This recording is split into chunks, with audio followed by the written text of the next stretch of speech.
Čau! Te Vladimirs Reskais. Esmu Karguru dibinātājs. Mēs jums gribam sniegt tikai to labāko. Tāpēc, lūdzu!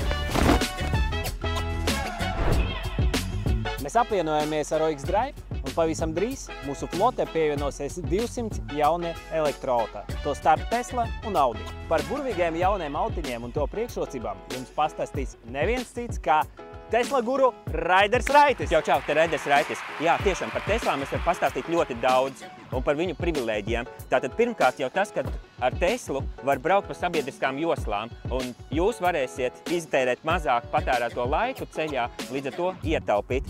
Nākamais, ko var ar Teslām darīt, parkoties Vecrīgā par baltu velti. Karguru jums dod iespēju 2 klikšķu attālumā izmēģināt izbraukt ar šādu Teslu. Un lielākais bonus ir tas, ka jums viņa nav jānopērk. Jā, un Karguroja baigākais bonus tāds, ka ja tu esi paņēmis mašīnu uz diennakti no 11 līdz 7 rītā, ja tu ar to mašīnu nebrauc, tev par to arī nav jāmaksā. Ja nomas laikā ar šo kartiņu tu lādē Teslu, tev nāk atpakaļ bonusi. Nākamo reizi es jums parādīšu, kā darbojās Karguru aplikācija un ne ar Teslu, bet ar e-tronu.